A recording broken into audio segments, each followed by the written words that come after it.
Hello everyone. So I just wanted to talk about my new aquarium and my new betta fish that's in there. So this is the Fluval Edge 6 gallon.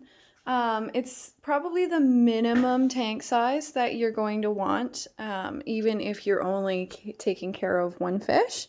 And the reason why I picked it is because it's gorgeous. And if you're going to be housing fish, aesthetics are kind of the main part of the hobby because it's not cheap.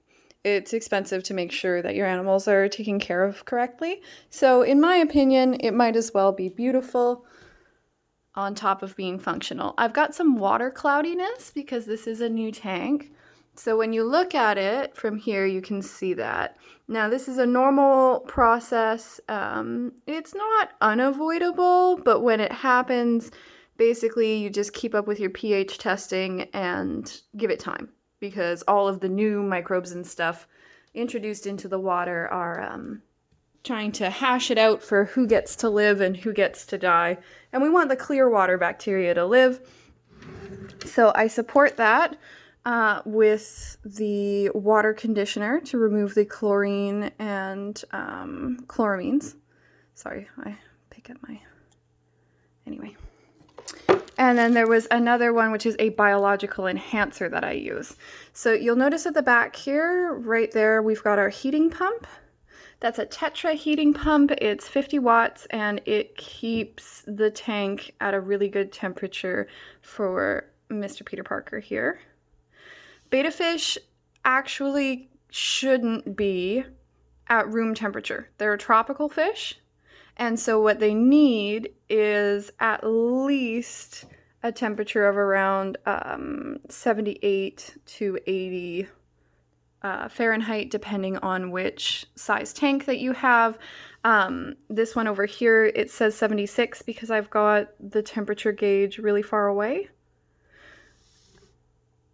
But if he goes right next to here, it's the right 80 degrees for him. So yeah. The other things that you'll notice about the setup is that it's got a lot of extra viewing angles. So if you've got a planted aquarium, you can actually watch the root growth underneath it because it's up on this level here. At the top, there's this part here that opens up for your feeder, which is great. This is, you don't have to click it. I don't even have to touch it. It's so sensitive. Let's see. Oh. Yeah. To change the lights. Now, I'm a little bit, I don't know, about this blue light. I like it. It's supposed to be like your nighttime light, but blue light radiation is not good for our eyes. So I don't know. I've got a background in optometry, and I'm actually not sure 100% if this is a good thing for you to be staring at for long periods of time. But honestly, I don't have enough knowledge or information to make comments on that. I like to keep it off because betta fish don't like to be lit up. They don't like a bright setup. They like it to be murky and dark. So a lot of people even add tannins to the water, which makes the water a little bit more of like a cloudy brownish color. It's really healthy for the fish. I personally like it to be a little bit more clear so that I can see what's going on in there. On top here, I grabbed this magnet float. It's a magnet for clearing up algae growth, but in this setup, it's really important because we get a lot of bubbles. And sometimes the bubbles will even fill up in here if the water level is too low.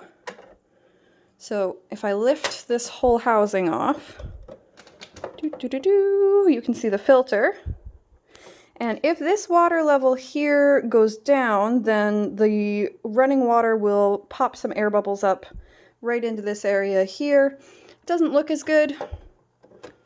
It's good oxygenation for your tank, but it's already doing its job there. So you just take this little magnet, see how it's connected both under the water and on top, and you can use it to push the bubbles back under the housing. This is also really fun if you have kids. Just make sure that you are not whacking it up against there because the noise can be really stressful on your little dudes. You should never get your fish on the very first day that you get your tank. You should never wash your aquarium with soap or any of the items that go in your aquarium with soap. Rinse everything before you put it in. And I would say have your aquarium set up for 3 days to a week before you introduce a fish to it. And make sure that you've got a pH testing kit so that you've got the water balance to where it needs to be. And that's pretty much everything about me and my tank that I learned this week. Yeah. Well, I learned a lot more, but that's kind of a summation. So if you're interested in fish and you would like to own one, there's a lot of great YouTube tutorials online. There's a lot of conflicting information based on preferences, but you want to stick with the basics for your fish. They need a filter system. They need their temperature monitored. They need their pH balanced because it's like living in air for us. We wouldn't want the air to have the wrong amount of things in it, you know. And then also the things that are inside here. So these are all top quality items that are made, hi Peter, that are made out of silicone, and then all of the plants here are made out of silk. I am planning on doing an aquascaped aquarium for my next one where I'll be growing the fish myself, or the plants myself. I would probably, that one's gonna wait a little while because this was expensive. But as you can see, Peter's got a nice setup here. He's happy. He's got food that's specific for him. And we will be adding a couple of tank mates, not all at the same time. We're going to test out a few bottom feeders. Now, beta fish tend to chill out near the top of the tank. They do explore the whole thing, but they are territorial and they don't tolerate things that nip at their fins or that can be aggressive for space. So you need like a really peaceful, community-loving creature that's a little bit lower in the tank, maybe on the gravel. I was thinking about doing one of the miniature little catfish or two.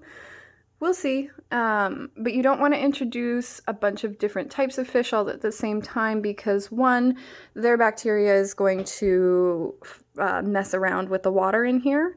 And then two, you know, meeting one new person in a day is stressful enough, but meeting 5 or 10 and they're completely different species from you and they're scared and they want to find places where they're comfortable, it's just a wreck. So yeah, we're going to be doing it slowly over time. Basically, I think this is a really great hobby. I'm enjoying it so much. I like the way it looks. And if you're wanting to get into fish, chat me up.